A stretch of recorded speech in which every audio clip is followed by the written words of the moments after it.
Welcome to the Stronger Leader podcast, home of the hashtag Stronger movement, where we explore the fascinating tapestry of human experience. I'm your host, Tony Cardello. Each episode, we'll sit down with a remarkable guest to dive into their unique journeys, from successful business leaders to individuals who have faced the darkest of times and emerged stronger, even from some of the inspiring youth of this emerging generation. We'll also cover essential topics on marriage, leadership, as well as spiritual, physical, and mental health, all in hopes to provide you with the tools and motivation to navigate your own life's challenges. Whether you're here to learn, grow, or simply be inspired, there's something for everyone. So get comfy, settle in, and join us as we embark upon this journey together. Don't forget to hit that like and subscribe button as well. Turn on the notifications so you'll know whenever we drop new content. All right, let's get started.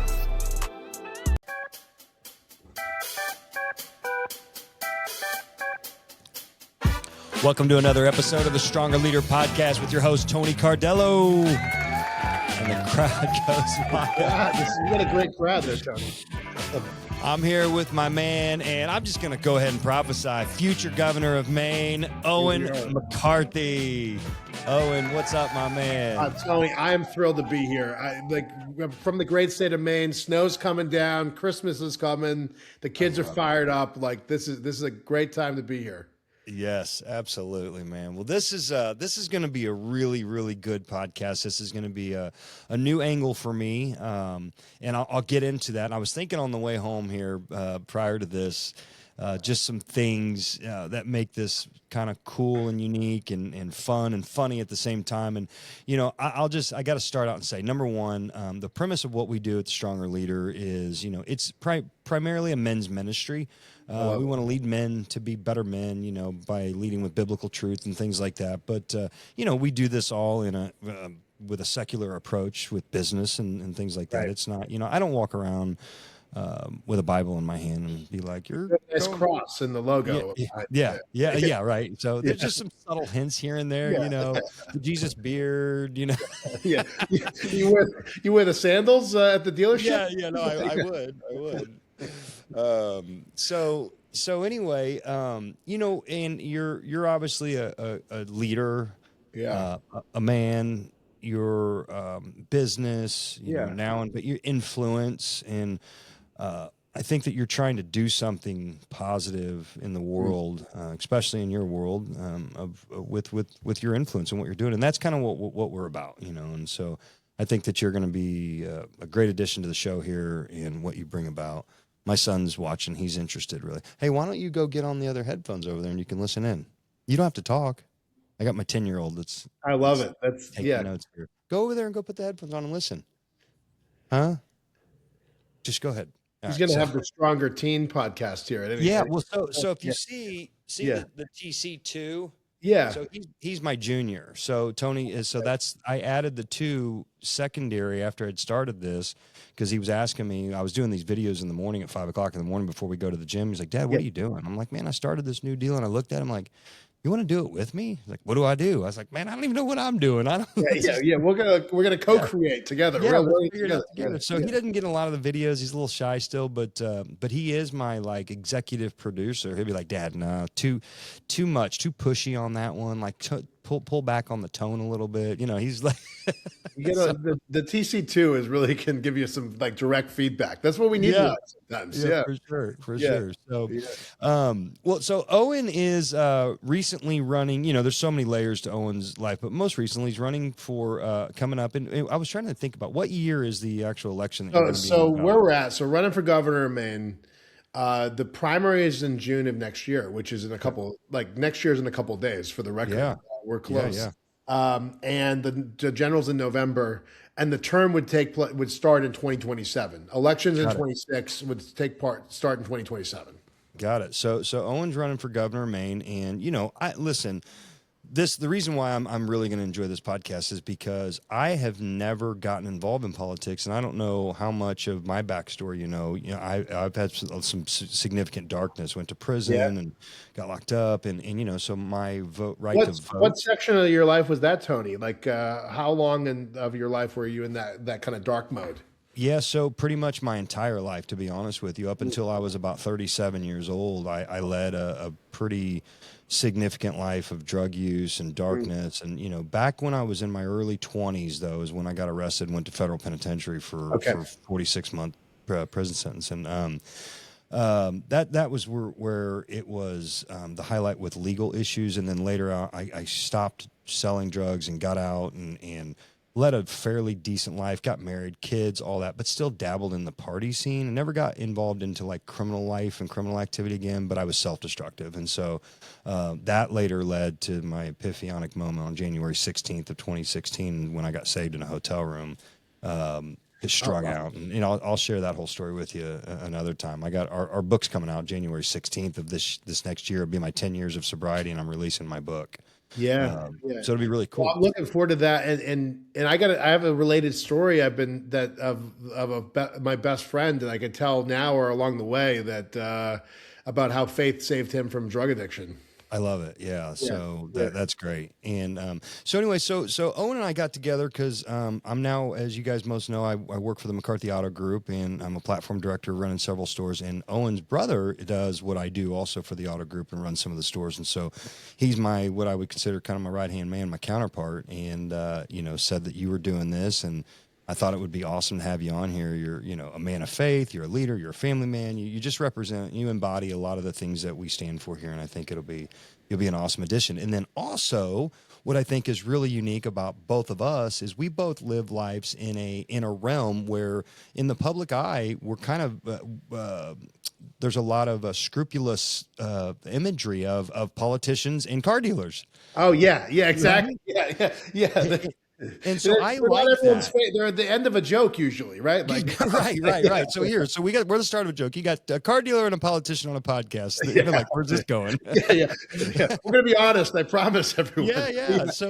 So, and I think that one of the things that I really have grown to love about that is I love that because I get to be different. You know what I mean? Like people have experiences with me and the culture in our dealerships and our business be like, wow, this is the most fun car buying experience we've ever had. And we, so we get an opportunity. I love that. Yeah. And listen, for me, I'm a guy that's lived my whole life overcoming adversity. So it's just another day in the park for me. You think I'm a slime ball? Come with me. I'm not mad at you for it.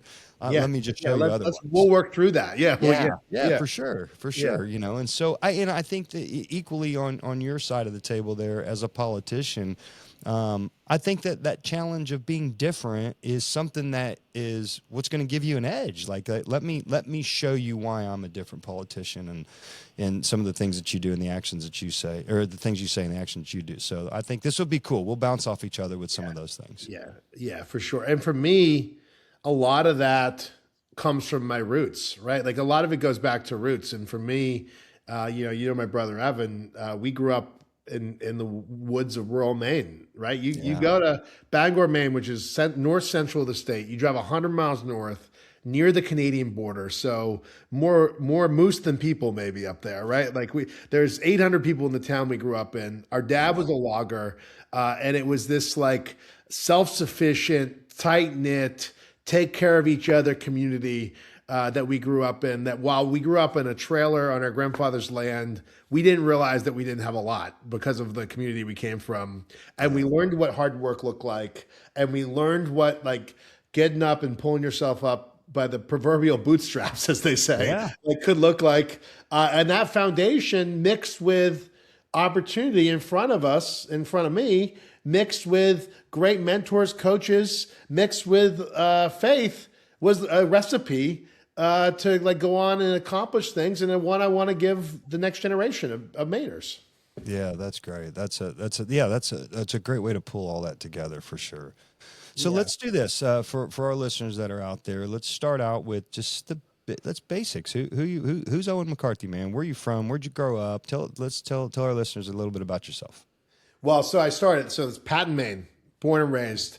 Our dad was a logger. Our mom was a logger. Let me interrupt before you get too far into this, because I just want to explain to people about to get to these places. Okay. So I had the privilege of going to, but Acadia, what's one of the Acadia National Park, 4 million people go what's there. the city that's kind of close by there?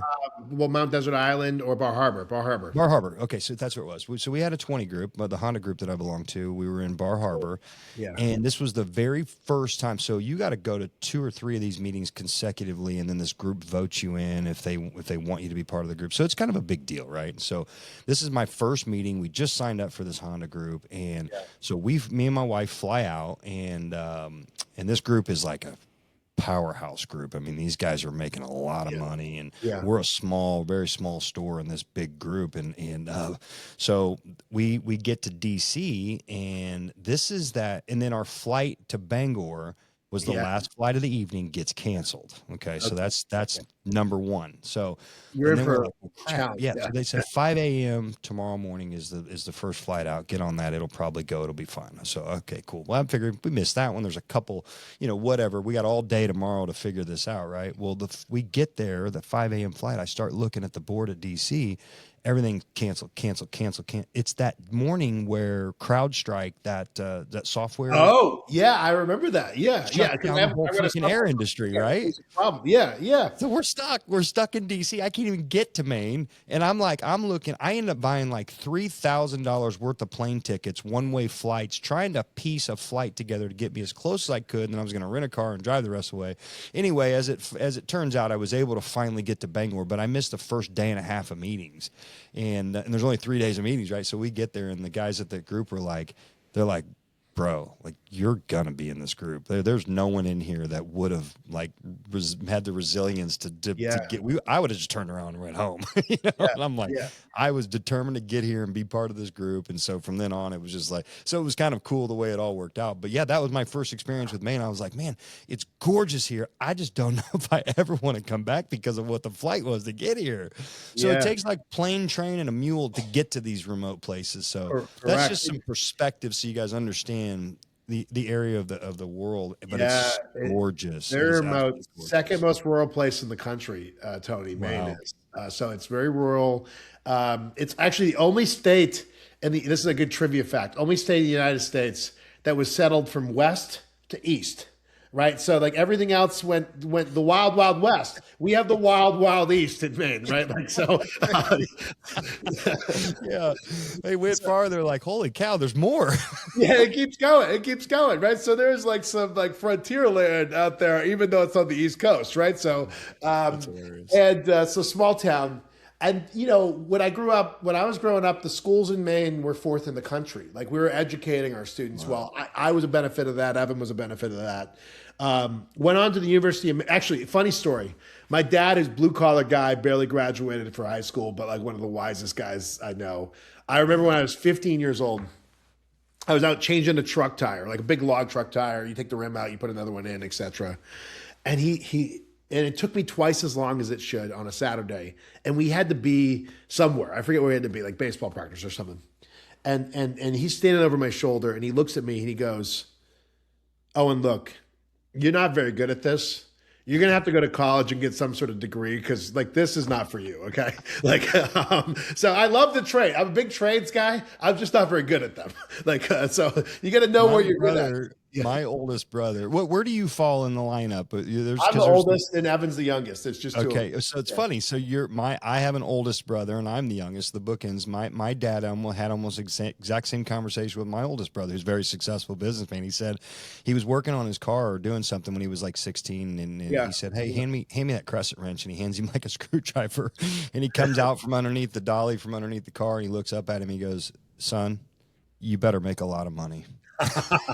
Exactly. Yeah. Sometimes the dads just know how to give crisp advice in less than 2 sentences, right? It's so good.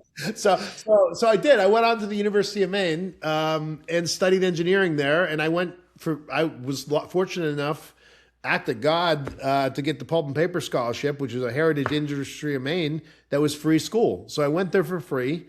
And then I worked in the paper industry for a number of years as a supplier of chemicals, water treatment chemicals, which in Maine, has sort of been decimated, but it's what we were known for like a century plus, is making paper. And so that's part of, put that away, because that's part of the rebirth of Maine that we need to build. So I worked in the paper industry.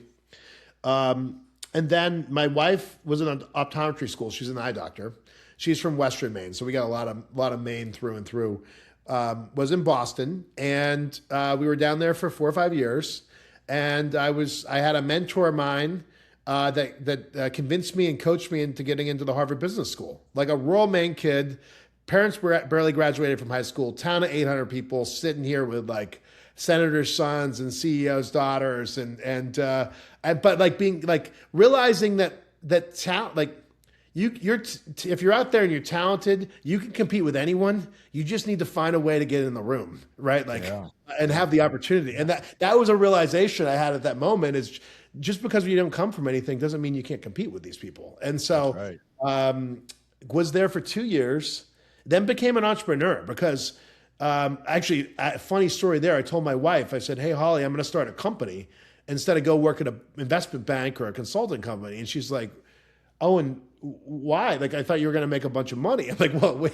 Like, I'm like, "Well, like you know, yes, I'm not going to pay myself for a couple of years, but you got equity in the company and you build something and it's valuable and you can impact a lot of people." And so I started a medical device company, help people improve their walking following stroke, and did that for Maine. And then fast forward to today, I was on the board of trustees for the Humane System. And instead of I'll tell you about all the pieces along the way, but instead of working on the company, which we are helping people recover their walking all over America right now, I was thinking about the next generation of Mainers from the Board of Trustees seat and saying, I don't think they had the same opportunity that I had. And we've made decisions that if you're a working class Mainer, that it's not affordable to live here. And we're not talking about this and solving these problems. We're talking about things that, not that they're not worthy topics, but like it's like the 80-20 rule. Like if you solve this, you can solve a lot of other problems in the society. Right. And if you solve a small fraction of a small fraction, you can't. And so I was spending all my time thinking about that, Tony, how to solve that problem and not about my company. And every time I'd come up with an idea, it'd be like, well, we got to go talk to the governor about that. And we got to do that. I'm like, well, why don't I just go be the governor? And then go. I love it. So, that's the middleman out here. So that's freaking awesome. That's what I was going to ask you. What, how'd you aspire to want to do that? So there you go. That's the story. That's great. Yeah, absolutely. Yeah. Well, back to this, like for anyone out there listening, like you get in the rooms with the people that are making decisions, and you're realizing if you're talented, you can be talented coming from anywhere. And you just need to get in the room. No question. And, listen, I just said it to somebody today. We all put our pants on one leg at a time. 100%. Yeah. Yeah. You're right. You're right. Nothing's in your way but air and opportunity. Exactly. Yeah. That's great. Well, so tell me, let's back up to when you were a kid, because there's a couple things I want to unravel and talk about. So when you didn't grow up and want to be a politician. No. So what? Did you want to be a fireman? Did you want to be a logger? What did you want to be as a kid? Well, when I was 3 years old, I wanted to be Frank Landry. And he was a guy in town that had the bulldozer. I thought bulldozers were cool. Okay. so my parents always tell the story. Like, I wanted to be Frank Landry. I have not, maybe someday I'll run a bulldozer, right? That's still not right that one out. Like, I'll have to learn a lot, right? And then I actually did want to be an eye doctor when I was in like the 6th or 7th grade, which is what my wife is, ironically, right? But then, do you think there's a connection there? Maybe. Did it just, or did you think it just happened? Well, I mean, I think it's divine intervention, maybe, Tony. Sure. The plan that you don't put together. But what I do know is, then going into high school, like I didn't know what I wanted to be. But I did. But two things happened, and one of them that relates to this political run, and one of them that relates to, the path I had started to take, which was on the engineering path. I remember my chemistry teacher, like walking in one day and said, "Here's a pamphlet. Apply for this summer camp. It's the pulp and paper engineering summer camp." And I'm like, Miss Harvey, this looks super boring. Like, I want to like, why would I do this? Right. Like, she's like, oh, you like math and science, you'd be a good engineer. I'm like, I don't want to run a train. Like, I don't know, like, why would I want to be an engineer? And she's like, no, that's not what engineers do. And so she forced me to apply. It was like a couple days later, and I got in, and that's what led me down that path to start with, right? And then back to the political realm, I remember Mr. Duffy. And granted, this was a small school, Tony. So Mr. Duffy was like the weightlifting coach, the assistant basketball coach, the softball coach. I didn't play softball. The chess coach. He was my physics teacher. He was my calculus teacher. He was my pre-calc teacher. Like physics too. Like so a lot of Mr. Duffy. And Mr. Duffy in my senior year, he's going around the room and he's pointing out like and saying like, oh, you're going to be this, you're going to be this, you're going to be this. And he looks at me and he says, oh, and you're going to be governor of the state of Maine someday. Stop it. Yeah, he did in physics. Yeah. And so I was notorious in basketball. Like I was fierce. I liked high school basketball, but I also before the game would talk to all the players from the other team. Like I knew every teammate. Like and my coach. Politician. Yeah, exactly. So Mr. Duffy's like, yeah, like look, he's like already in practice for this. Yeah. So there was that, and then. I don't think it wasn't a maniacal plan though. It wasn't like I've stacked every decision I've ever made for my life for this moment, and I've like cut my hair correctly. Even though Evan made me get a new haircut when I came to Kansas City, but cut my hair correct, like all that stuff. It just sort of like kept coming back along the way because I do have a servant's heart and have always wanted to give back to Maine in the place that was given to me. Which kept me involved with the university system and sort of like politically adjacent for a long time. I love that. So tell me about your spiritual upbringing. Yeah. So we grew up Methodist in the Methodist church, and mostly because it was the church in town. There was a Pentecostal church in the Methodist church, and we landed on the Methodist side. And I would say growing up, it was more religion than faith. Like we'd go on Sundays. Tradition. It's just what you did. You went on Sundays, you read the Bible. Like there's a familiarity with the Bible, right? Like you know the stories. Like you believe Jesus died for your sins, which is a core. I know that's an important part, right? Yep. But you weren't. I wouldn't say I was on fire for Christ right at that point in time, right? It was more just what you did.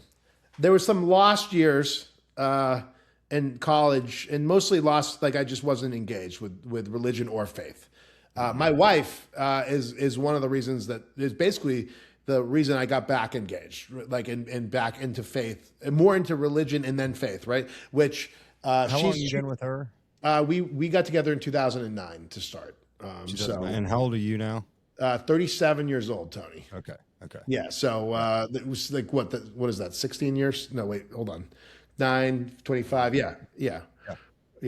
So we've been together that long, dating, and then got married for 11 years. I know how long we've been married for, just for the record. So for all the listeners out there. And she grew up Baptist. And as soon as we started dating, we started going to church together. And now fast forward to today, moved back to Maine, are rooted in the Rock Church, which is a non-denominational sort of like Christian church, Bible believing. Read the Bible regularly, pray every day. And it's really, I mean, obviously, all the glory to God, but it's a really good anchor for a campaign to like make sure that like, I'm keeping guardrails on myself as we're going out there and spreading the good word of how we're going to help Maine. Yeah. And, so that's a slippery slope, right? You're putting a big target on your back for a couple of reasons. Number one, of course, why wouldn't a politician start talking about believing in Jesus? You want everybody to trust you and believe in you. Yeah. So that automatically is going to get people to like extra scrutinize you. Like, is that even real? Are you really a Christian? Yeah. Are you know what I mean? So how do you deal with some of that stuff? Do you get in, and I, forgive me because I don't know a lot about politics, and back to what I started saying before, I got my rights to vote taken away at an early age, along with my gun rights. Right. And so I never got into it because I've always been a person of, I play the cards I'm dealt, whatever's in front of me, I'm going to win. You tell me the rules of the game, show me the goal line, show me the end zone, and I'm going to score. It doesn't matter who the other team is. is, what the coach, what the referees, it doesn't matter, right? And so I never got into politics because I didn't have a say in it. So it's like, hey, that's an area I can't really play in. So, but as I've gotten older, I have an appreciation from a business standpoint because it impacts, right? It's going to impact the direction, and not because I'm going to play the victim card. There's a Democrat in, our business is going to hell. I'm not going to do that. I just realized that I've got to shift, and I've got to, I'm going to have to maneuver differently based on who's in office. Yeah. You play in a regulated set of industries, and the world's regulated. Like, as the stroke of pen wrist thing change, you got to adapt in the Correct. Right? Like, Correct. And so I may ask some questions that seem trivial or very, very elementary, but so forgive me for that. But so I got to ask, how much scrutiny do you have? Do you get because you're on social media, so do you get people like hating on you or saying, talking crap and like, oh yeah, he's a Christian and probably not, he's a liar, he's a typical politician. What do you do? How do you manage through that? Well, a few things. One is related to this like faith and politics question. Like I'm still evolving like how it works for me. I'll give you an example, Tony, and one that I'd love even your reaction to. Like, a lot of times you get invited to go to church on Sunday morning. In some cases, you get asked to speak in front of the congregation. And like my like gut reaction is like, this is supposed to be about Jesus. This is not about me. Like what am I going to go do and like say there? And like, I feel like that's like the opposite of what, like, is Jesus going to flip the table? Right. Like, and I know that's not like people, like there's men of faith that are deeply rooted in the Bible that are pastors that let people like me come in and speak. And so like there's a counter to that, like from a rooted in a biblical perspective, but it is a roadblock in my head because like, I want it to not be just for me. Like this has got to be authentic to my faith and to the people that are there. And so, I mean, I've been struggling with that. My spiritual counsel, my pastor, my former pastor really has said, Owen, you gotta remember like even the fact you're asking that question, like puts you in like a different echelon here. Right. Sure. And so like, that's one I'm struggling with myself right now, Tony, is like how to navigate that portion. Cause Sunday should be reserved for the Bible and for Jesus. Tough for sure. And the only thing I could imagine would be is keeping that first things first, right? In that one of is that Stephen Covey's 7 Habits of Highly Effective People or something like that? Yeah, one of those smart people. Keep first things first, and I think that's important. And that's a tough one. That's a tough one, right? So we're working through that. Like, I think I'll have to continue to pray about it and work through it, right? So that's that. As it relates to like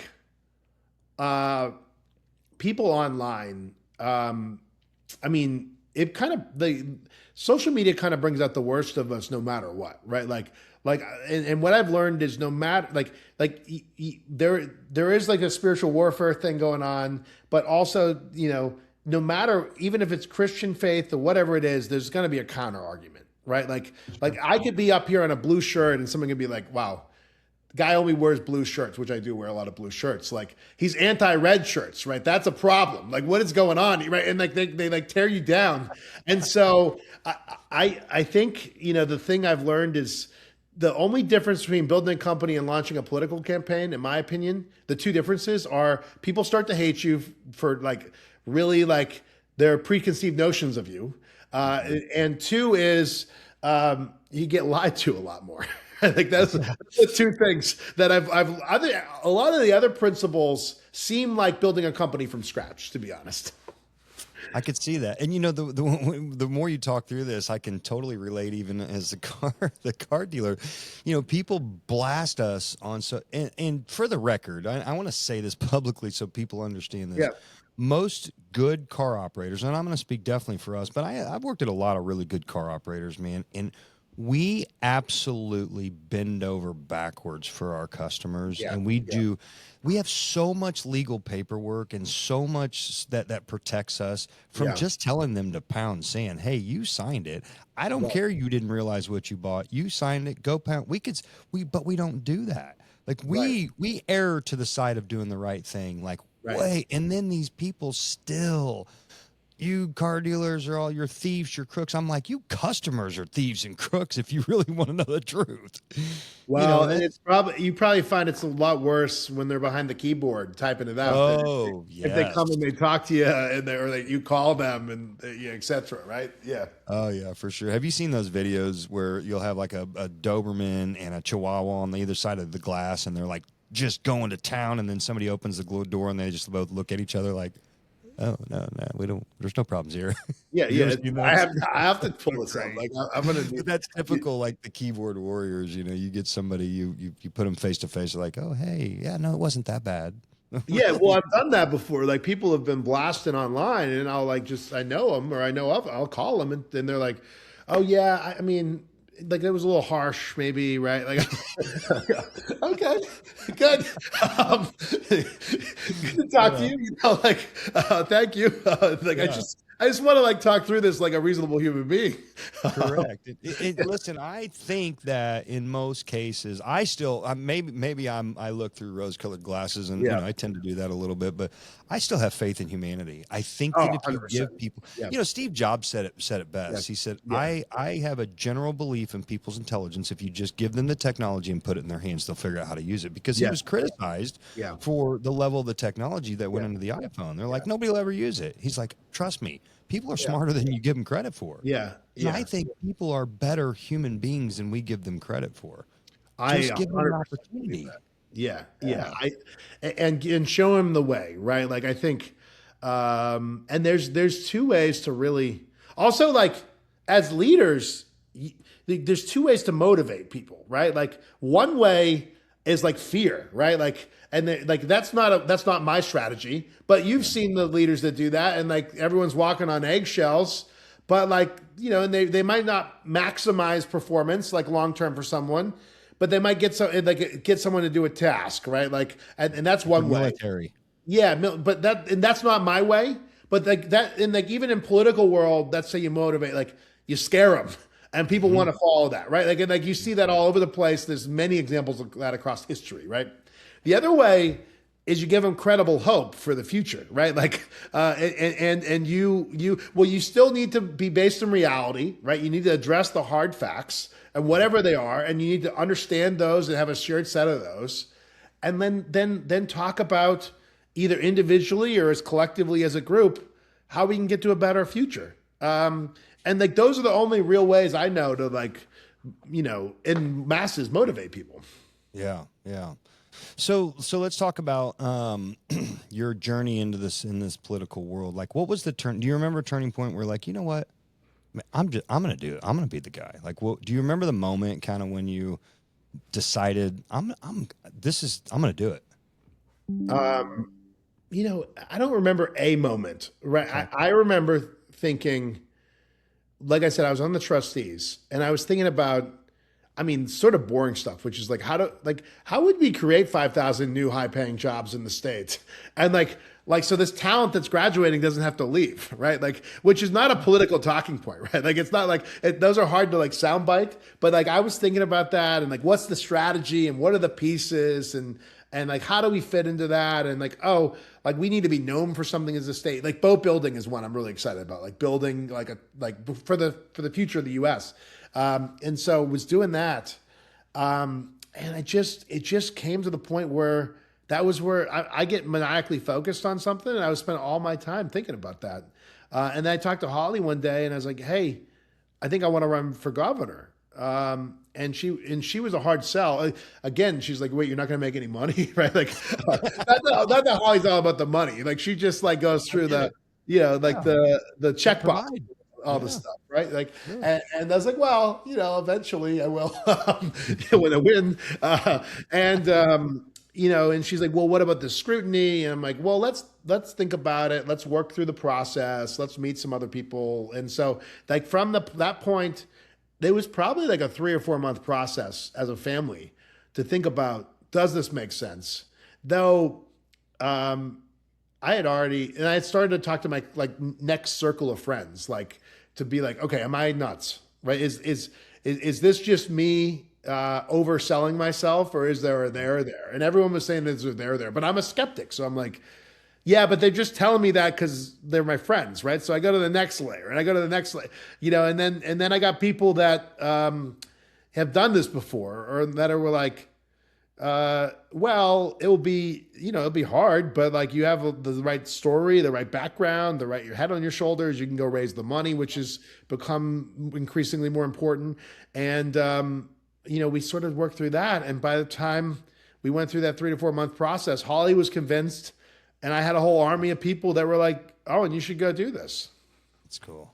That's awesome. Yeah. And then the doing this, like for you, like for the listeners out there, for the campaign, there's really like most races, there's 2 campaigns, right? Because if you're in a party, Republican Party, you got to win a primary, right? And so that campaign, they describe it as like almost like the difference between like playing tackle football in the red zone. Like it's a grind it out. It's a game of inches. It's hard to get momentum because people want to get behind a winner, but it's unclear who the winner is because there's so many and so you're just kind of inching along and looking for a hole. And then you win. So that you win that. So that would be in June of this year. You win that and you become the nominee for the party. And then it's like hitting a 90-mile-an-hour fastball, right? Because now though you got a wave of momentum behind you, or you're like orchestrating like a whole symphony orchestra, because you get a lot of pieces. And you got to make sure that all the other like down ballot candidates, or like the House or Senate, like they're talking on the same script, and everyone's marching in the same direction. And if they're helping out, they're not saying hurtful things. And so it's 2 campaigns really that you got to win. And then when you win, you go run a state for 4 years, which is 14,000 people and a $12 billion budget. And so you got to have a different set of skills to do that. Sure. Okay. So tell me about all of this. At what point was the most discouraging point where you're like, man, I don't know. What is there a piece of this that kind of had you really scratching your head up at night? No, it's an interesting question, Tony, because, I feel like within any one day, and I'll come up with one point, but within any one day, I feel like we have a great shot of winning this thing, and everything is falling apart. Like at least a couple of times. All the same day. All the same day, right? And if anyone out there is an entrepreneur, or you built something from scratch, like it's the same. Or you probably, even with the podcast, you're probably like, we're blowing out of the water, and then what are we doing, right? Like anything you do that's novel and new for you, you go through these cycles, and so I think probably the most discouraging realization was when I realized that on the fundraising side, that and it's going to seem non-intuitive because the general public generally likes this, but they cap a per person number to $2,000 a person that comes in to donate to the campaign. And so what that means is like, I'm used to finding a whale in venture capital world for my company. Sure. Yeah. Get a big check and everything comes in. But here, it probably feels more like your operation in the car business, because I need a lot of deals, one car at a time, running all the time. I need to keep the funnel filled, and I need to close in periods. And it just wasn't what I was used to. And then I was like, oh wow, like I need to raise $1 million at $2,000 like a head max, and people come below that. That's a lot of handshakes. And so that was. I mean, it's not discouraging now, but that was that's a daunting task, though. It's a big hill in front of you. Yeah. That's like go back to hitting the 90-mile-an-hour fastball. Oh, hey, and by the way, what are you right-handed? Okay, you got to do it left-handed. Right. Yeah. With one hand tied behind your back. Yeah. I know you've done it right-handed before, and you're good at it. But by the way, this is a whole new skill set you got to learn. And by the way, in this game, there's no room for looking like you're learning. Like it's a confidence business, right? So people need to think that you've got to figure it out at all times. And so Sit up straight, kid. Act like you've been here before. Yeah. Oh man. Yeah. So, wow, that's interesting. Okay, so tell me about at what point in this did you feel encouraged? Like you're like, you know what? I think I got a good shot at this thing. Like, what do you think your strong suit is in that? Why do you think that you have a level of confidence for that? Well, so I think it was, And listen, humble brag here a little bit. I know, yeah, this is not in the Mainer DNA. Like we don't brag well in Maine, right? So, Yeah. the moment I think I was the most encouraged, I think was at the end of two of the debates. Like we've had multiple debates with the candidates, and that's the forum I think I shine the most in. And my closing statements, I stuck the landing on those closing. Like it was, and I can send you the links. But I almost like I couldn't have spoke the words more clearly and thoughtfully. And I went off script from what I memorized and stuck the landing. And some of the pieces in there that are my differentiating points from the competition, right? I'm the only really rural Maine person in the race, right? So I came from the rural parts of the state, but I'm also the only one that's built a business in the business community in Maine. And so I have this really interesting, like I got deep rural roots. I've also got deep business community roots.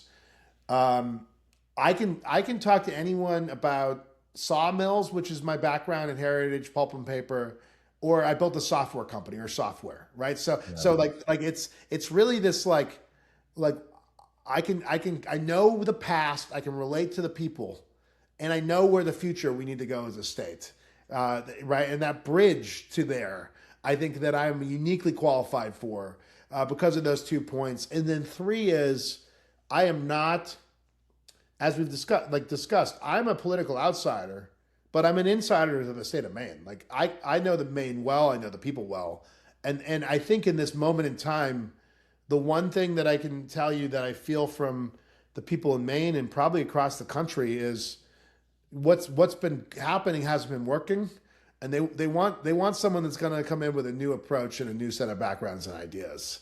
And so that at the debate stage, my most encouraging moment was like being able to deliver that clearly, and like just like the reaction from the audience, and then the people that come up to you after was the like, okay, this is, we continue to build this momentum.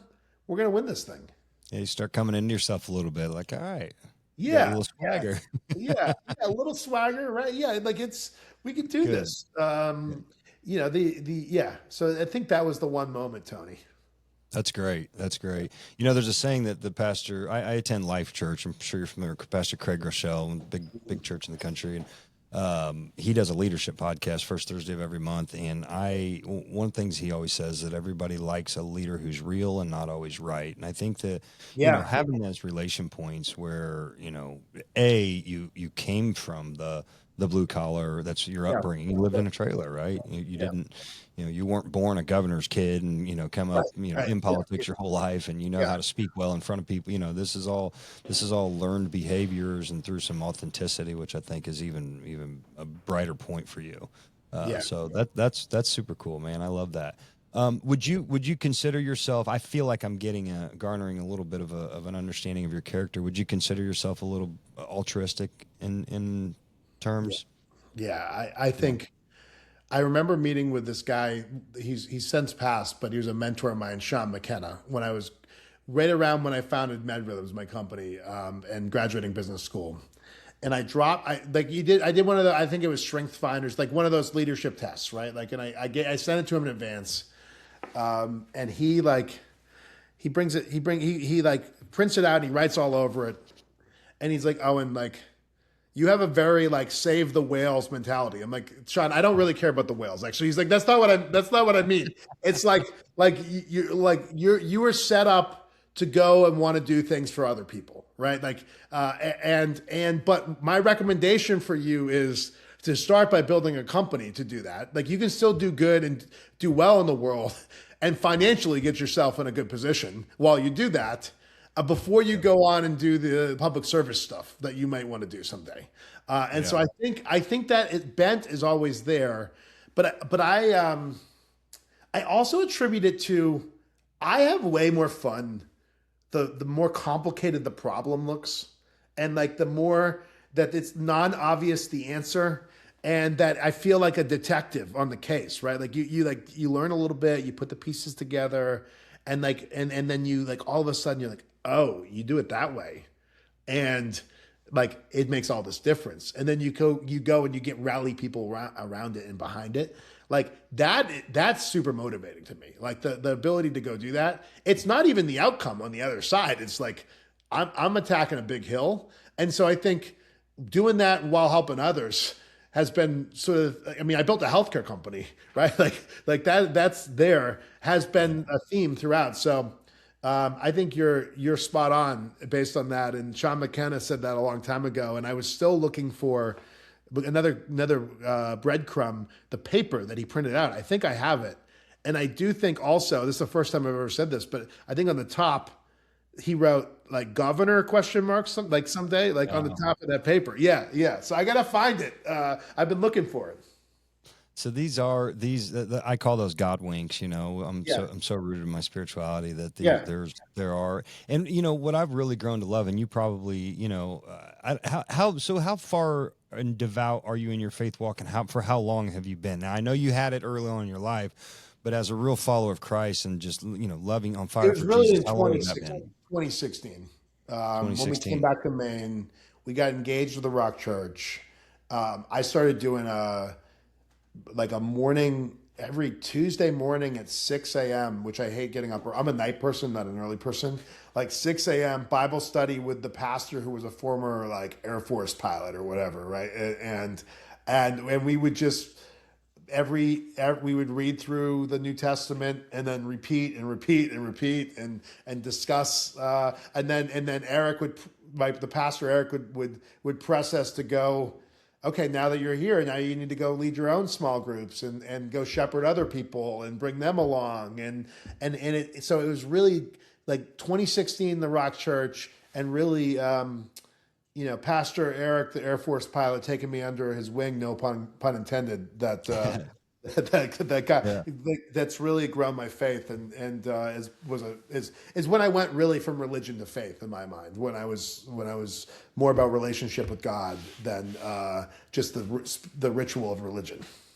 Yeah, so it's cool to hear you articulate that, because I identically say it the same way, because I grew up Catholic, and you know, Catholics are we know the rosary, you know, when to stand up, sit down, kneel, you know, pray this, say this prayer, everything memorized. You know, you memorize your religion, right? And it's just beat into your head. And I later on, it's 2016 for me when I got saved, and now I've been able to start, now that I have a relationship with Christ and understanding, I look back and I'm disappointed in the Catholic Church because I have a relationship with Jesus. And I'm full-blooded Italian. I go back to Catholic masses for funerals, for weddings, I actually appreciate the reverence of the service, because I look at it through the lenses of my relationship with Jesus, and I have a deep appreciation for what the Catholicism, you know, they are too about. They just don't teach the kids, and they don't teach people how to have a relationship with Christ. If they did, right, that combo is really powerful, right? Because of course, if you have a relationship, like the ritual and the reverence. It's like, I will honor the great God that we have. Right? You know, the thing that I always talk about is, like at my church, great church, awesome. I mean, we just got 1 billion downloads on the Bible app that we support. I mean, our church is amazing, right? And I've grown so deep in my faith, but we don't do communion. It's over off to the side it's a little paper cups, plastic cups that you can just go get if you want it, if you want to, if you don't, but we don't have any formal. And I'm like, man, that Last Supper, that thing that the Catholics do in every single Mass is such a reverent piece of our faith. That Last Supper, and he gives his body, you know, that whole dialogue. And we don't even talk about it. And I'm like, wait, you guys taught me the religion, or you know, the relationship so well. Now you're missing the whole foundation of the religion side of it. And you're right. You put those two together, it's very powerful. Yeah. Which I think's awesome. But anyway, so I get off on a tangent on that. What I was going to ask you is how do you think that, your relationship with Jesus and how you're walking now plays also into what you're doing, A, in business, and then B, also on your political campaign? Yeah, it's a good question. I was asked this in a debate, and I leaned on a couple of verses that I've been praying about, and I'm going to pull them up here because I think these have been speaking to me. Hold on, it's one of them is Galatians 6 verse 9, which hold on, let me just do it live here. Yeah, one of these days I'm going to be able to just rattle off Bible verses. I still can't. I'm like the most religious guy you'll ever know that don't know Bible verses. Yeah, and it's one of these which is the 6:9 says, "Let us not be weary in doing good, for at the proper time we'll reap a harvest if we do not give up," which is to me about resilience and keeping walking forward and continuing to stay on the path. And God never promised anywhere in here that it's going to be easy or whatever you're doing. And there's going to be dark days in there. And he's already talked about the devil and like all the spiritual warfare that's going to happen, but do not become weary in doing good. Like resonates with me, like particularly, every day when I'm having a bad day, on the campaign and thinking about it. And I believe, let me pull up, the other one is Matthew 20, verse 26 I talked about, which is the one that says, the verse is not so with you. Instead, whoever wants to be great among you must be your servant, and whoever wants to be first must be your slave, right? Just as the Son of Man did not come to be served, but to serve and to give his life as ransom for many, right? And so it's this one's a reminder for me because it is running for office. It's all about you, but I'm not doing it for me, right? Like, and that's a really hard thing to keep in mind as a human when all eyes are on you and everyone, even if they're lying to you, is telling you that you're doing a great job. And so those are two verses that I just keep coming back to every single day as I'm in this walk. Yeah, man, that's tough. That is, because you're right. It is about you. It is about you, but it's not for you. Right. Yeah. And I'm an interesting dynamic. Yeah. Like it's an enigma around here, right? Like, and it's easy to get trapped because I mean, like I used to get my hair cut at Walmart and it looked terrible like half the year. And my brother Evan was like, look, like you got to get your hair like cleaned up here. Like this is going to help out with the vote. And I'm like, I don't really want to do this, but like, listen, like if it's going to help the win, let me do it. But it's for the win. It's not for me. Right. Well, I think that, gosh, as long as you're keeping God at the center of everything that you do, he'll take care of the rest. There's no doubt about it, right? Hey, proof of the power and the presence of God is not in the absence of attacks, but the ability of the believer to withstand them. Okay. And so, if you're rooted in, pull out any Bible verses. No, that wasn't. That was from Stephen Furtick, Pastor Stephen Furtick. Okay. I love Furtick. Yeah, he said that years ago, and it's just one that's always stuck with me. It was awesome. Yeah, the verse I live by, my mantra is John 16:33, I believe it is. It's the one where he says, in this world you will have troubles, but take heart, I've overcome the world, something like that. But I just got to remember that every day, man, because you're as a leader, it's the saying is it's lonely on top. It is. Yeah. It's very lonely on top, man. And I mean, you probably feel that running the dealership every day, right? Yeah. 100%. Yeah. 100%. And Evan and I, it's funny, Evan and I have a great relationship at the core of our being. But the fact is, he runs a Chevy and a Hyundai store, and so do I, and we're in the same seat. We compete, right? We're in the auto group. Oh, interesting. So we want to beat each other. But listen, and we don't really get involved when our managers are trying to trade cars. And the one manager, can you call Evan? They won't give us that car. And blah, blah. Me and Evan like stay out of it. And then if it's something, like dad'll get involved. I'll call Evan. Hey, Ev, can you help me? He's like, yeah, bro, whatever you need. It's like him and I, we've never ever not helped each other. And but at the same token, we're like fighting against each other because we're trying to sell the same car. How far are your operations? Far enough in the city. Yeah. There's a lot of competition in between us, but we're in the same auto group. So when we sit down with all the managers together, we want to puff our chests out. We want to be the best in the auto group, right? My net's bigger than your net, Tony. Yeah, that's right. Yeah. So and Evan's beating us this year in the Chevy store, So, but nonetheless, we've been able to put a lot of our differences aside for the real reason, the greatness of our people. We respect our owners. And then Evan, I know he's getting further along in his faith journey as well, and he's been I'm thrilled by that. I am too. So awesome. And so but where I was going with that is, man, sometimes you forget you actually have people right around you. You think you're alone, but you're not.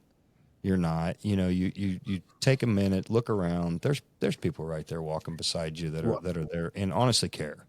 I think that's 100% right, Tony. And that you made a point maybe 15, 20 minutes ago about like showing up real and being authentic to yourself. Like if you're there's certain characteristics you need to have as a leader and like some discretion you need to have. But if you show up authentic and real, you build relationships with the people that work with you.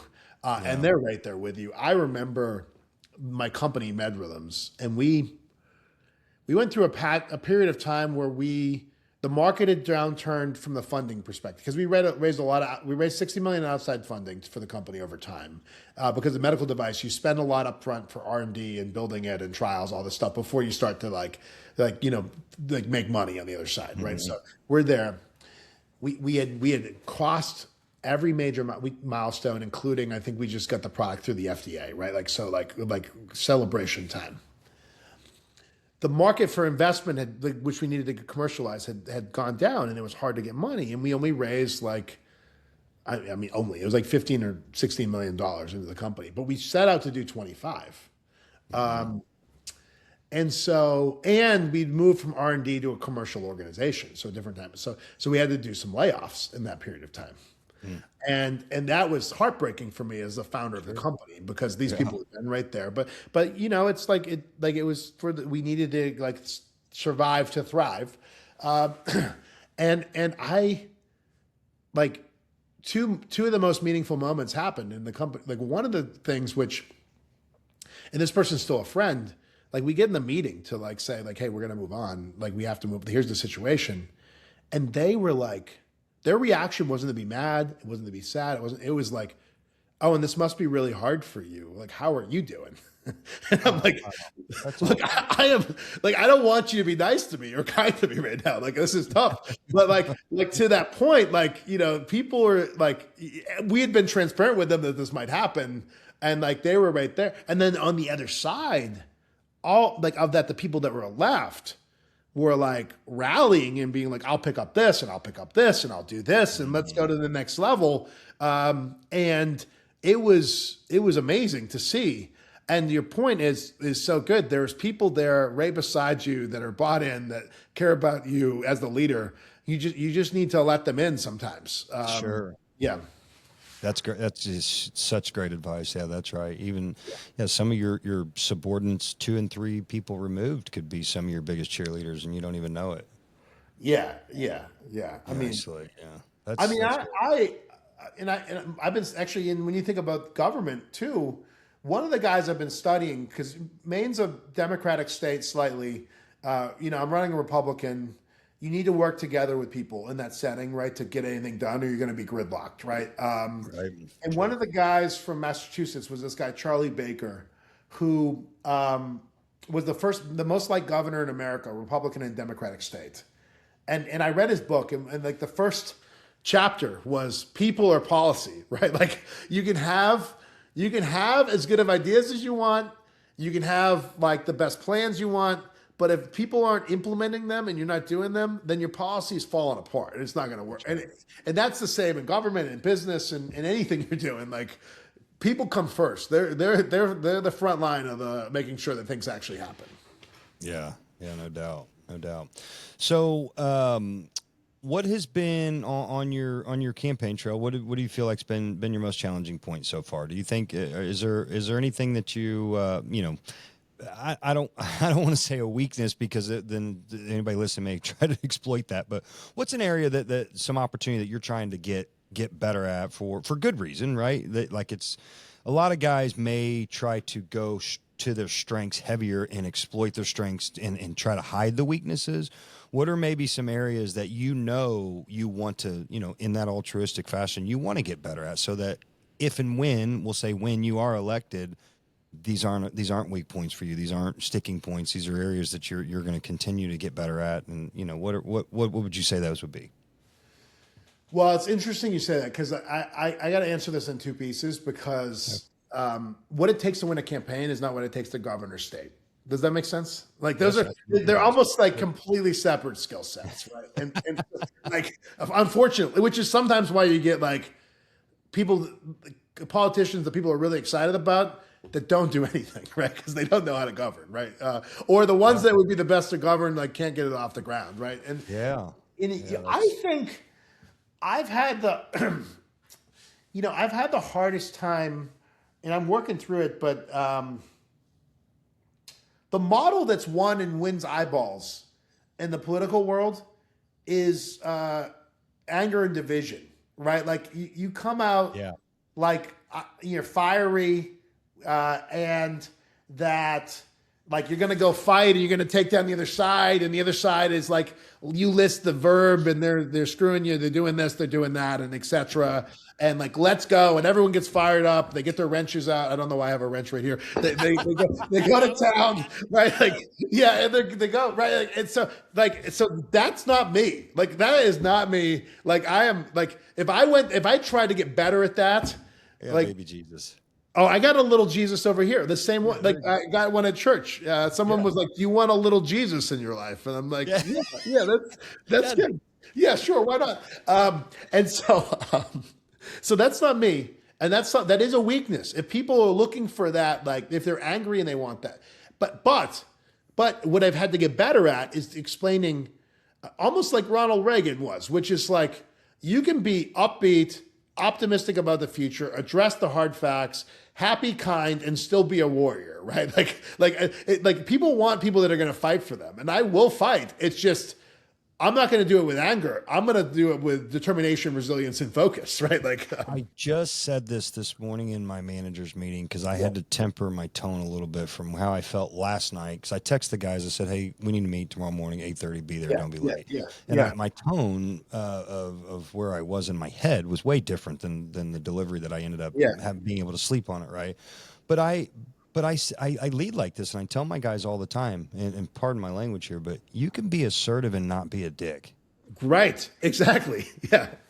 That's an art that people don't. They think that those go together, and because oftentimes they do. They can go together, but they don't have to go together, right? Yeah. Right? And so people are like, I want people to leave my office after I just beat them to death, and turn around at the door and say, "Hey, man, thank you." Right. Yeah. That's when you did it right. Yeah, exactly. When they leave out of there and they're just questioning everything they've ever done in their life, then you did it wrong, man. Right. Like, what are you trying to, what are you solving for in that case? Right. Yeah. Right. So I have a deep appreciation for you. Like, I'm going to fight fair. Yeah. I'm going to fight clean. We're going to fight. But I'm going to fight. We're going to fight. Like, I've never given up on anything in my entire life, right? Like, and we don't bend, but like, we can, like, and I also distinguish between nice and kind, right? Like, being nice to people is like just almost being passive aggressive, right? Like, and like saying like what they want to hear, whatever. Being kind, you still bring the truth, but you can do it in a way that you're not being a dick, in your own words, right? And you're fighting for what you believe in still. Hey, the truth is only meant to be the truth. Right. Exactly. No more, no less. Yeah. man, I could probably take you on this journey for forever.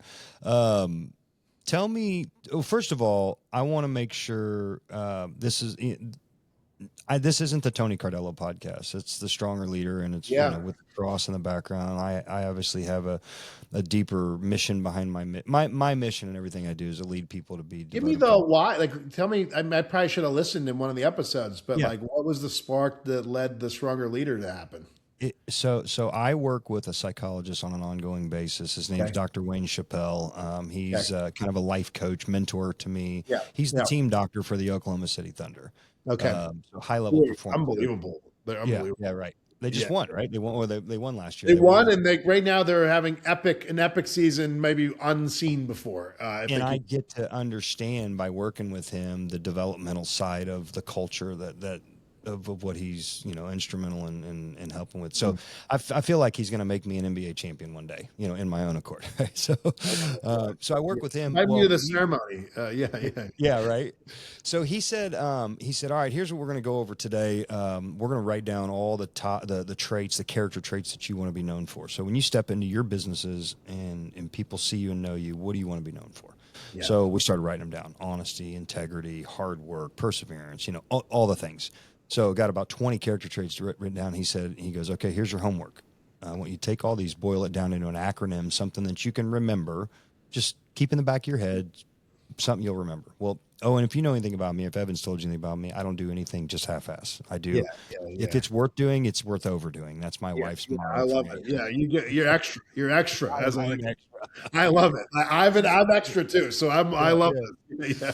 So I did what anybody does this day, and I chat GPT, and I take a poll on Facebook. Hey, if you've known me for any period of time, no matter what your experience is with me, give me one word that describes me. And so I kind of have some fun with this homework. I haven't done homework in 30 years I've been out of school, right? I'm 27. So I come up with the root word, my anchor word, my acronym was strong.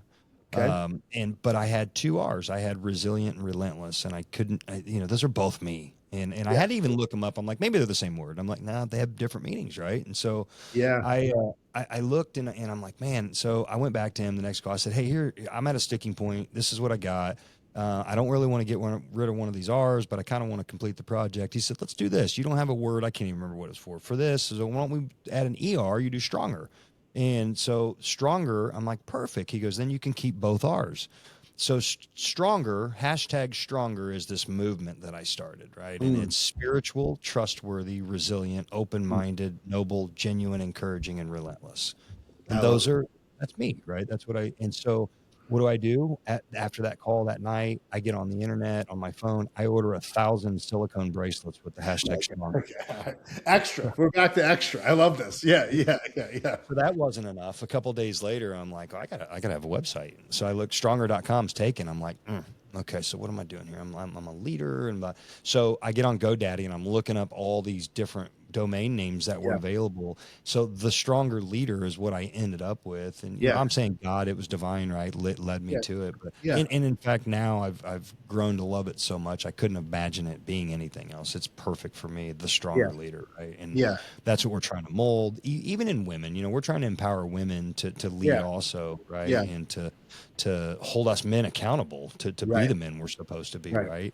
And then so stronger, and then it's so my whole thing now is it's the Stronger Leader, home of the #stronger movement, I love it. Yeah. And it's developed from there. So I got a website, and then Wayne said, hey, because I do some Facebook live videos for the car business stuff. I've got a little car moniker. It's Tony 20 Car Cardello, right? And so I'll get on live. Hey, Tony 20 Car. I kind of have some fun with that. And so he's like, hey, man, when you're on your little videos, if you ever have an inspiring word, just drop a little 20-second, little motivational something out to put out there. And I'm like, all right. So what do? I do a TikTok and Instagram, a Facebook, a YouTube channel, and it's just when you're just out there, you just do a little bit, and you're like, I'm going to do them all. Like So now I've got this full blown ministry, the Stronger Leader ministry, and man, I don't know where it's going to go. And the podcast thing just kind of developed, and so it's really unique. I'm hard of hearing, and I wear hearing aids. Although I enjoy conversation, I enjoy deep, intimate conversations with people and getting to know people. Except when we go out to dinner and stuff like that with other couples and people I've never met, it's really hard for me to hear, and it's physically exhausting to me to learn somebody's voice. Because listen, man, I've got kids. I'm busy. I'm running businesses. I got kids' sports. I don't have time to just have people over at my house. If I'm home, I'm usually home to go to sleep. You know what I mean? Yeah. I don't have a lot of time. And so I started doing this podcast, and I didn't realize the affinity that I would have for it. By being inside these headphones, the conversation I can have is so crystal clear. I can hear everything. I can hear your voice inflections. I just really have gotten intimately to know people on a deeper level, and that those meaningful relationships mean more to me than anything. And so I love it. That's kind of how it's evolved. And what's the book? Is the book about your journey to faith? Your book about Stronger Leader? This book about what's the angle you're taking on the book? My life story, man. I'm my life story. Yeah. So, I grew up, my parents divorced when I was 5, and I got my family. Where did you grow up, Tony? Are you Kansas City Metro? Kansas City. Kansas City, my whole life. Inside Kansas City, Missouri, yeah. You never left? Never left. I love it. Born and raised, all my whole family here, brothers and sisters here. I'm rooted in here. We've got a couple hundred years of rich heritage here. It's we're thick here. And so I didn't have a reason to do the things that I did, and having a little bit of understanding of psychology now. That's one of my passions is psychology. As a leader, I'm interested in that. And I look back, and Dr. Wayne actually asked me when we were writing the book. He's co-authored a little bit. He adds some reflections in between the chapters, and he said, "Why do you think you were rebellious?" And I just like, man, that has such a negative connotation. Rebellion is usually somebody who acts out against authority, for whatever reason. Yeah. And I didn't do that. I loved my parents. And even though they divorced at an early age, and Dad was out of the house, and of course that has a huge impact on a boy. Dad wasn't at home in the house every day. I lived with my mom, right? But my dad loved me, and he always told me he loved me. I've never one of those kids, my dad never told me he loved me. Man, no, my parents loved me. They gave me everything, every opportunity. I went to an all boys Catholic high school here in town, which is a prestigious high school. I had every opportunity to do right. I just chose wrong, right? But the only thing I could think of was I feared disrespecting and disappointing my parents so much that adrenaline rush of getting caught, I think, is what I thrive. Because I'm an adrenaline junkie. Interesting. Yeah. I like to do things that like scare the shit out of me. It's real. Yeah. Yeah. I used to say, man, if there's not an element that I could possibly die, I really wasn't interested in doing it. I raced motocross. I fought MMA. I mean, I did everything. Wow. Okay. Yeah. I'm an extreme person, right? As I've gotten older and having kids, I've tempered that back a lot. Right. I've gotten wiser, but I'm an adrenaline junkie. And that's what led into the drugs. The drugs hit that dopamine hit, right. by hitting those drugs. And so and I look back, I was like, man, I wasn't rebellious. I was bored. Right. I was just bored, man. And so I'm like, and that's one of the things I'm teaching in some of my videos. I'm trying to teach parents, hey, take your kids who seem to be rebellious and see if it's not that they're just bored. And I learned that. Here's the trigger. Right. Yeah. Here's how I learned this. Yeah. Because my son, who's my son, has got my blood running through him, and he's all my son. Yeah. And he's all boy. And one of the teachers, he's pretty bright. Raises hands for everything. But anyway, the teacher's been having some behavioral problems with him, and with him being fidgety and disruptive and all that. Yeah.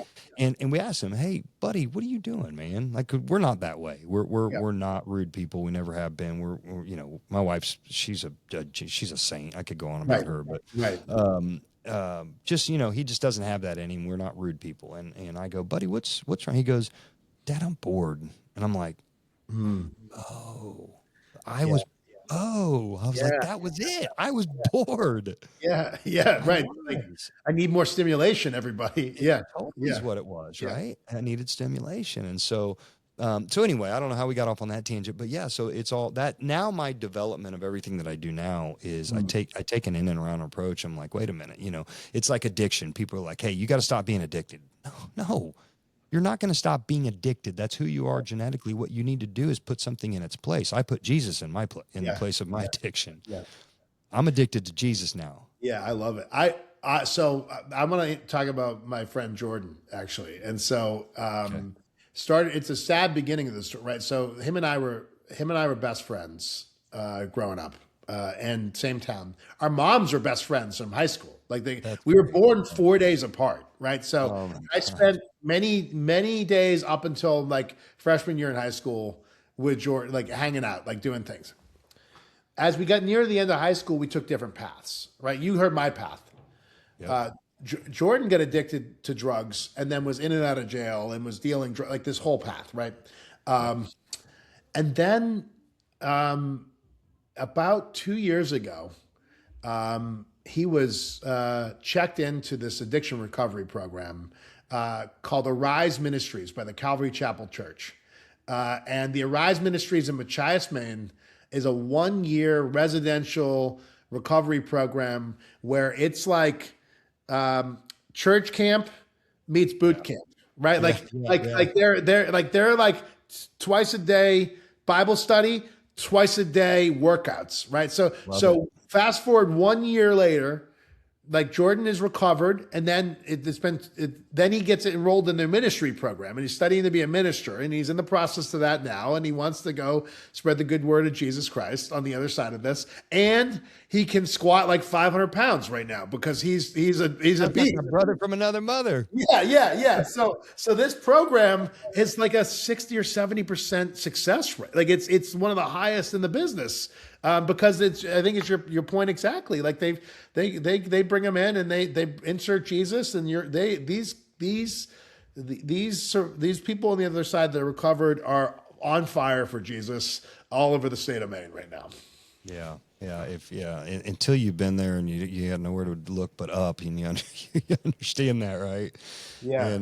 So it's funny because my addiction counselor, when I first got saved and I started going, my wife and I, she worked at KU Med here in town. She ran the pediatric intensive care unit for 16 years. Oh, wow.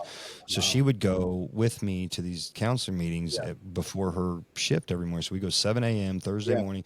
So this is how I know Jesus or God has a sense of humor, because I was like on fire for Jesus. Just got saved, and I'm like just banging the drum, right? And my addiction counselor was a foul-mouthed Jew from New York. Okay. So yeah, exactly. But absolutely love the guy. I mean, he helped me recover. And he used to tease me about Jesus all the time, because I'd be like, oh yeah, I went to church and we're doing these, like, oh yeah, Jesus, and he would roll his eyes. And then he tells me one time, he says, I want you to know something. I actually only tease you about Jesus because I'm Jewish and I think it's just an easy target. It just makes sense to have that joke. He goes, but I think the fact that you're spiritually grounded the way that you are is great for your recovery. In fact, the percentage odds of your recovery chance goes way astronomically through the roof by you inserting that spiritual life. And he goes, so keep doing it. And so, that's a big piece of it, right? I love it. Yeah, no, that is a huge piece of it for sure. Yeah.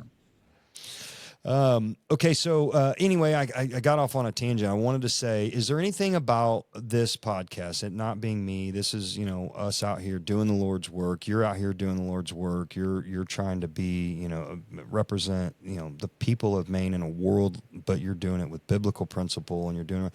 Is there something that you hoped we would talk about today? That's a good question. I wanted to just talk about like how I've integrated faith into being a leader, and I think we've accomplished that. And I also just wanted an opportunity to just kind of like tell some stories about my background and those pieces and how they all can connect. And I mean, your audience that we're reaching is a unique and new audience, and hopefully I can bring some of my audience in, and hopefully we can further the work of men's discipleship in this process. So I think I think we've checked a lot of boxes, Tony. I had no other expectations, I think. Good.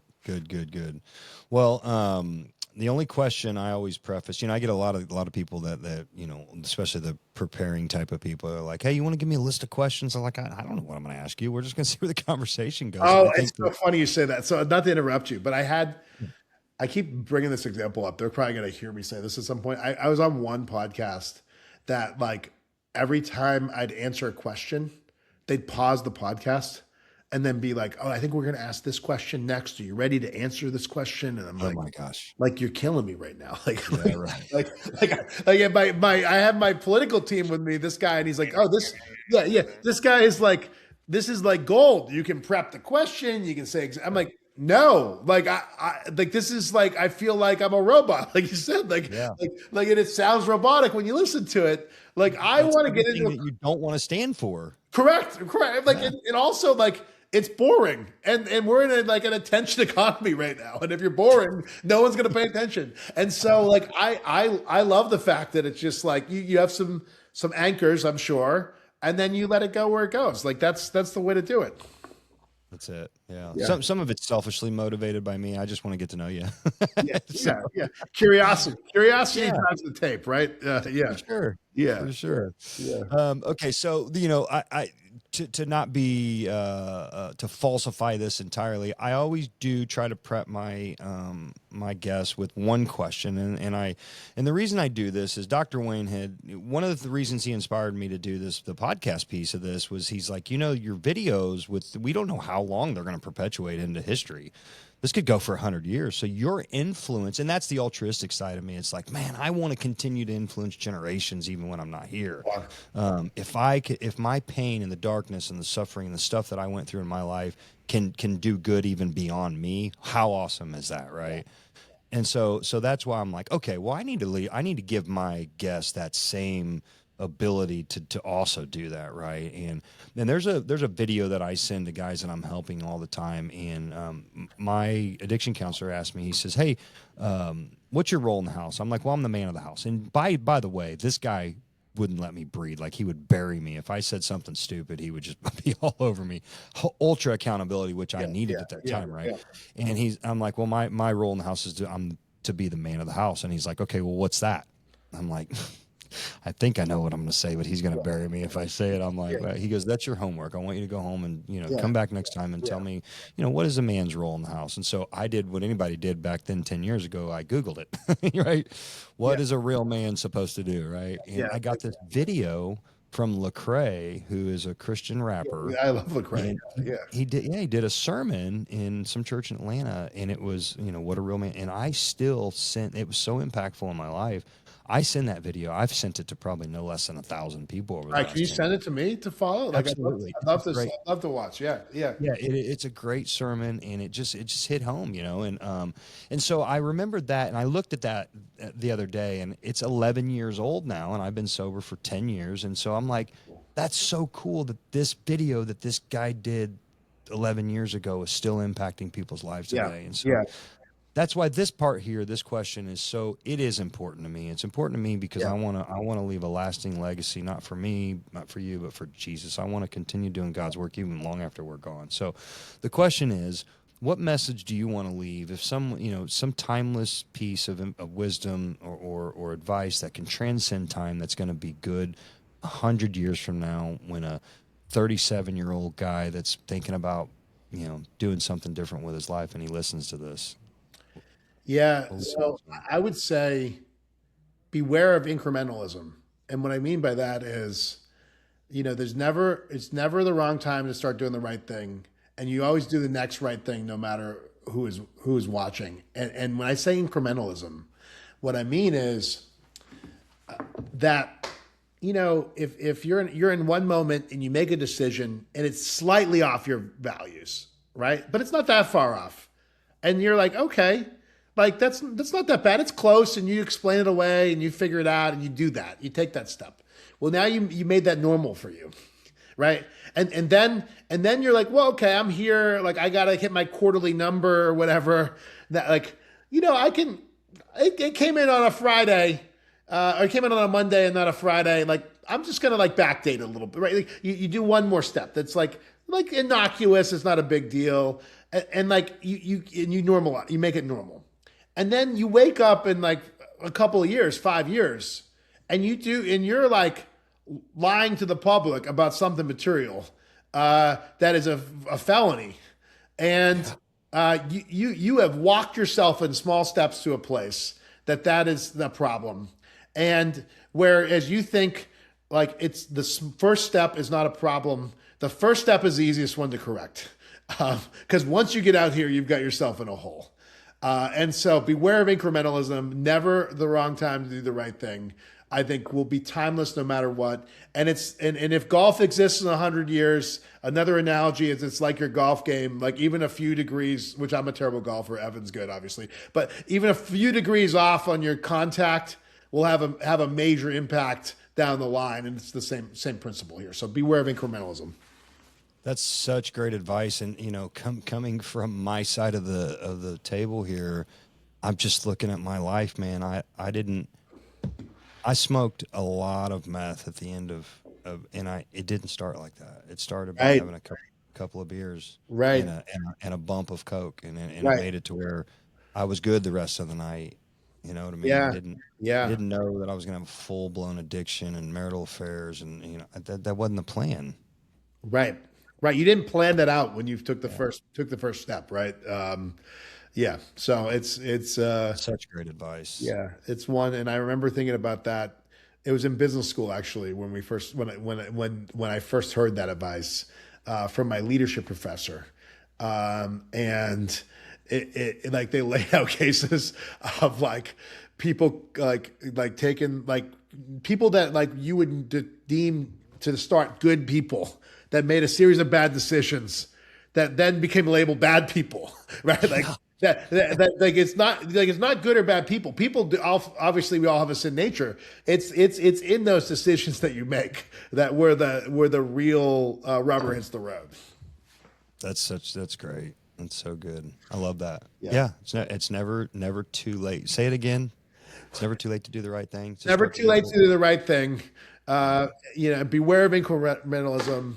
And you got to do the right thing, no matter if anyone's watching or not. Particularly because if you're your own guardrails for most things. Because in the early days of those decisions, no one's going to know except for you and God, right? Like those are the two people. That spiritual piece of that's where that comes into play big time too, because he's always watching. If you really believe, him and Santa are always watching. So that's right. That's right. Yeah, I love it, man. I love it.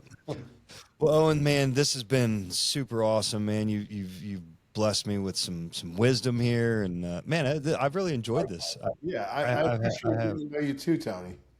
Yeah, this is going to be this will be a good one. I'm excited to get it out there. And so, question for you: You're still raising money on your campaign, right? That's right. Is there?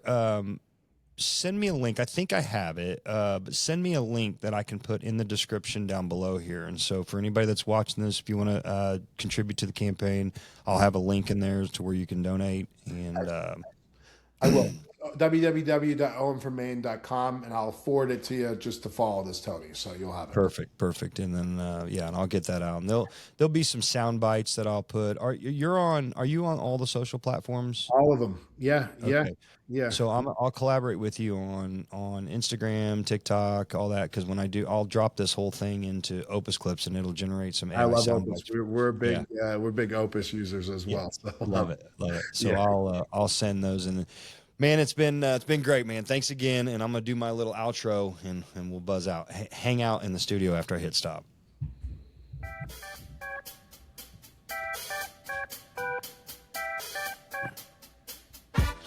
Well, that's another successful episode of the Stronger Leader podcast with our special guest, Owen McCarthy, future governor of Maine. Owen, thanks so much. Blessed to have you. Hey, listen, hit that like and subscribe button, and don't forget to hit that bell so you get notified when all the new stuff comes out. And as always, be good, be blessed, and be stronger. Peace.